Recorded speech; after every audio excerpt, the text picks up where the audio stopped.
ሰላም ሰላም ውድ የጸዳይ አካዳሚ ቤተሰቦች፣ ጸዳይ አካዳሚ የኦንላይን ትምህርትን በማስተማር ላይ ይገኛል።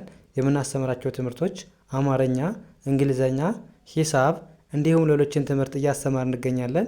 ለመማር የምትፈልጉ ቤተሰቦች ባዮ ላይ ወይም ቪዲዮ ላይ ባስቀመጡት ቁጥር በማንኛውም ሰዓት በመደወል ሁሉንም ትምህርት መማር ይችላሉ። ይደውሉ፣ መማር ይችላሉ። እሺ ውድ ቤተሰቦቼ በዛሬው ትምህርታችን ወይም ቪዲዮአችን ደግሞ ከባለፈው የሚቀጥለውን አናባቢዎችን እንዴት በቀላል መንገድ ማንበብ እንችላለን በአጭር ድምጽና በረጅም ድምጽ የሚለውን ትምህርት ከጀመርን ዛሬ አራተኛ ቀናችን ላይ ደርሰናል ማለት ነው። ስለዚህ አናባቢ ዩን በአጭር ድምጽና በረጅም ድምጽ እንዴት በቀላል መንገድ ማንበብ እንችላለን፣ ድምጿስ በአጭር ድምጽና በረጅም ድምጽ ልዩነቱ ምንድነው፣ እንዴት ነው የምናነበው የሚለውን በደንብ እናያለን ማለት ነው። ስለዚህ ቪዲዮውን እስከመጨረሻ ማየት እንዳትረሱ። እንዲሁም ለቻናላችን አዲስ የሆናችሁ ቤተሰቦቼ ቆንጆ ትምህርቶችን እየለቀቅን እንገኛለን። ሰብስክራይብ፣ ሼር እያደረጋችሁ ያንም አበረታቱን እያልን ቀጥታ ወደ ትምህርቱ እንሄዳለን ማለት ነው። ስለዚህ እንግዲህ እንዴት እናንብብ? አሁን እዚህ ጋር በአጭር ድምጽ ነው የምናይ። መጀመሪያ አጭር ድምጽ ዩ ምን አይነት ድምጽ አላት፣ ከተነባቢዎች ጋር እንዴት ነው የምናነባት የሚለውን በደንብ እናያለን። እንግዲህ አናባቢ ዩ በአጭር ድምጽ እንዴት ነው የምትነበበው ካላችሁኝ እንደ አ ነው፣ እንደ አ ወይም አንዳንዴ ደግሞ እንደ አ ትነበባለች። በብዛት ግን እንደ አ ነው የምትነበበው ማለት ነው። ስለዚህ ዩ እንደ አ ነው የምትነበበው፣ አንዳንዴ እንደ እም ትነበባለች ማለት ነው። ስለዚህ ዩ ማለት አ ብለን ስናነባት መቼ ነው?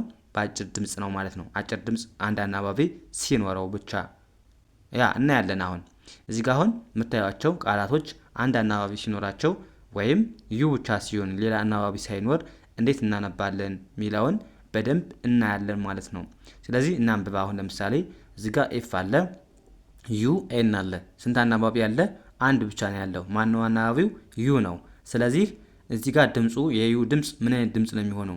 እንደ ዩ ነው የሚነበበው ወይስ ራሱ እንደ አይ ይነበባል የሚለውን ማየት ግድ ይላል ማለት ነው። እዚህ ጋር አሁን ልብ ብላችሁ ማየት ያለባችሁ አንድ አናባቢ ነው። ስለዚህ ዩ አጭር ድምጽ አለው ማለት ነው። አንድ አናባቢ ካለው አጭር ድምጽ አለው ማለት ነው። ስለዚህ ኤፍ ዩን እንደምን ማንበብ ነው ማለት ነው?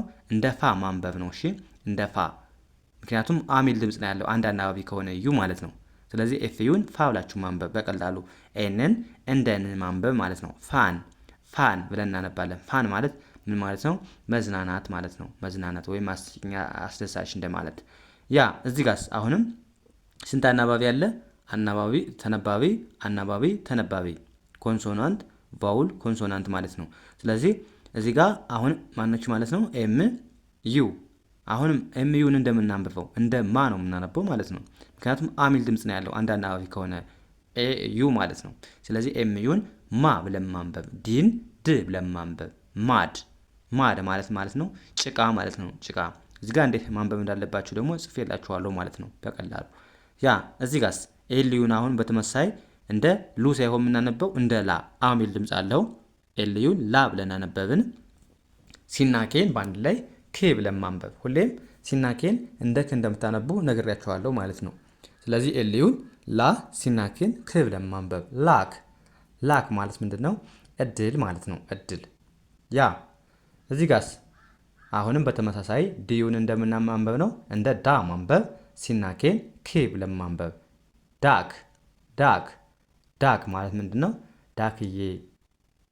ዳክዬ ማለት ነው። ዳክ ስንል ዳክዬ ማለት ነው። አሁንም እዚህ ጋር ሲናኬን እንደ ካነበብን ዲዩን እንደ ዳ ማንበብ። ዩ አሚል ድምጽ አላት፣ እስካሁን እያየን ነው ማለት ነው። ያ እዚህ ጋርስ ጂዩን እንደምናንበባት እንደ ጃ ነው ወይስ እንደ ጁ? አንድ አናባቢ ነው ያለው አይደል? አንድ አናባቢ ከሆነ ጂዩን ጃ ብለን ማንበብ። ጃ፣ ኤምን እንደ ም፣ ፕን እንደ ፕ። ጃምፕ ማለት ምንድነው? መዝለል ማለት ነው። መዝለል። ያ እኛውስ ኤስዩን እንደምናንበበው እንደ ሳ ማንበብ። እንደ ሳ፣ ኤንን እንደ ን። ሳን ማለት ምንድነው? ፀሐይ ማለት ነው። ፀሐይ። ያ ይሄኛውስ ምን ይላል? አርዩን እንደምን ማንበብ ነው? እንደ ራ፣ ኤንን እንደ ን። ራን ማለት ምንድነው? መሮጥ ማለት ነው። መሮጥ። አሁን እዚህ ጋር ያየን ምንድነው ማለት ነው? አናባቢ ዩ በአጭር ድምጽ ምን እንደሚመስል በቀላሉ አየን ማለት ነው። እንግዲህ እዚህ ጋር ማወቅ አለባችሁ መጀመሪያ አናባቢ በአጭር ድምጽ ነው ሲባል አጭር ድምጽ ነው ማለት አንድ አናባቢ ሲኖረው ብቻ ነው፣ በቀላሉ ለመያዝ እንዳያወዛግባችሁ ማለት ነው። ስለዚህ አጭር ድምጽ ማለት አንድ አናባቢ አለው። አንድ አናባቢ ሲኖረው አሁን ለምሳሌ ዩ ብቻ ከሆነ ማለት ነው፣ ሌላ አናባቢ ከሌለው እንደምን እንደሚነበብ አየን ማለት ነው። እንደ አ ይነበባል ማለት ነው። እስካሁን ያየናቸው እነዚህ እንደ አ ነው የሚነበቡት ማለት ነው። ዩ አናባቢ ድምፁ አ ነው ማለት ነው። አሁን ቀጣይ ደግሞ የምናያለን በረጅም ድምፅ እናያለን ማለት ነው። በረጅም ድምፅ ደግሞ እንዴት ነው የምናየው? ከዚህ የሚለየው በምንድን ነው ካላችሁኝ ዩ ብሎ ነው የሚነበበው። ዩ እንደ እዩ ነው የሚነበበው። ምክንያቱም ሁለት ወይም ከዛ በላይ አናባቢ ስላለው ረጅም ድምፅ አለው። በዚህ ወደዚህኛው እንሄድ። ምን ይላል አሁን? አናባቢ ዩ በረጅም ድምፅ ይላል። ዩ እንደምን ይነበባል ማለት ነው? እንደ ዩ ራሱ ዩ ብለን ነው የምንጠራው ማለት ነው። በአጭር ድምፅ ግን እንደ አ ነበር ያነበብነው። አሁን ግን ዩ ብለን ነው የምናነበው። ምክንያቱም ረጅም ድምፅ ይኖረዋል። ሁለት ወይም ከዛ በላይ አናባቢ ስላለው ማለት ነው። ስለዚህ እዚህ ጋር ቢን እንደ ብ ማንበብ፣ ኤልዩን እንደ ሉ ብለን ማንበብ።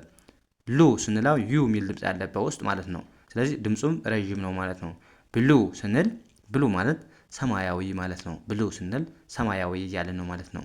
ያ እዚህ ጋርስ አሁንም አርዩን እንደ ሩ ማንበብ። ሩ ስንል አሁንም በውስጥ ታዋቂነት ዩ የሚል ድምፅ አለ መጨረሻ ላይ ይወጣል ማለት ነው። ኤልኤን ል ብለን ማንበብ። ሩል ማለት ነው ህግ ማለት ነው። ህግ ሩል ስንል ህግ እያለን ነው ማለት ነው። ሩል። ከዛስ እዚህ ጋርስ ዩን እንደምን ማንበብ ነው? አሁንም ዩ ብለን ነው የምናነባት። ዩ ኤስኤን ዝ የሚል ድምፅ አላቸው። ዩዝ ማለት ምንድነው? መጠቀም ወይም ጠቀሜታ እንደማለትም ይሆናል። ዩዝ።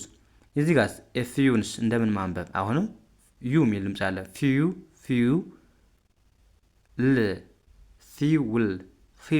ፊውል ማለት ምንድነው? ነዳጅ። አሁንም ዩ የሚል ድምፅ አለ በውስጥ ታዋቂነት ማለት ነው። ያ ይሄኛውስ ምን ይላል? ኤች ዩን አሁንም እንደ ሂው ማንበብ። ጂኢን ጂ ብለን ማንበብ። ሂውጅ ማለት ምንድነው? ትልቅ ማለት ወይም ግዙፍ ማለት ነው። ያ እዚህ ጋርስ አሁንም ቲዩን እንደምን ማንበብ? እንደ ቲዩ። ቢኢን ብል ቱዩብ ምን ማለት ነው? ቱቦ ማለት ነው። ይቅርታ ቱቦ ማለት ነው። ቲዩብ ስንል ቱቦ። እዚህ ጋርስ ፒዩን እንደ ፒው ማንበብ። አርኤን እንደ ር ማንበብ። ፒውር ማለት ምንድን ነው? ንጹህ ማለት ነው። ንጹህ ፒውር። አሁን ዩ ሚል ድምፅ አለ ማለት ነው። አያችሁ አሁን ያየን ምንድን ነው ማለት ነው? በረጅም ድምፅ ስንት አናባቢ ሲኖረው ማለት ነው? ረጅም ድምፅ የምንለው ሁለት ወይም ከዛ በላይ አናባቢ ካለው ምን ማለት ነው? ረጅም ድምፅ አለው ማለት ነው። በዚህ ሰዓት ዩን እንዴት እናነባለን የሚለውን በደንብ አየን ማለት ነው። ዩን እንደ ራሷ ዩ ብለን እንጠራታለን ማለት ነው። አንድ አናባቢ ሲኖረው ደግሞ እንደምናየው አየን ማለት ነው።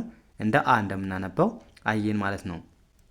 ስለዚህ እናንተ መጀመሪያ አናባቢ ስንት ነው፣ እንዴት ነው ሾርት ነው ሎንግ ነው ብሎ የምናውቀው የሚለውን ለማወቅ ከፈለጋችሁ ምንድነው ማድረግ ያለባችሁ ማለት ነው? አናባቢዎቹን ቁጠሩ መጀመሪያ። አሁን እዚህ ጋር ስታየው ስንት አናባቢ አለ? ዩ ኢ ሁለት አለ። ስለዚህ ሎንግ ነው። ሎንግ ድምፅ ከሆነ ደግሞ ዩን እንደምን ታነባላችሁ ማለት ነው? የራሷን እንደ ዩ። ለምሳሌ እዚህ ጋር ኢ ባትኖር ኑሮ ወይም ሌላ አናባቢ ባይኖር ኑሮ ዩ ብቻ ብትሆን ደግሞ ዩን እንደ አ እንደምታነባት ብላችሁ ታነቡት ነበር ማለት ነው። ስለዚህ በዚህ መልኩ መለማመድ ግድ ይላል ማለት ነው። ክላሳችን እዚህ ጋር እናበቃለን። ቀጣይ በሌላ ትምህርት እስከምንገናኝ መልካም ጊዜ ተመኘሁላችሁ። ሰናይ ጊዜ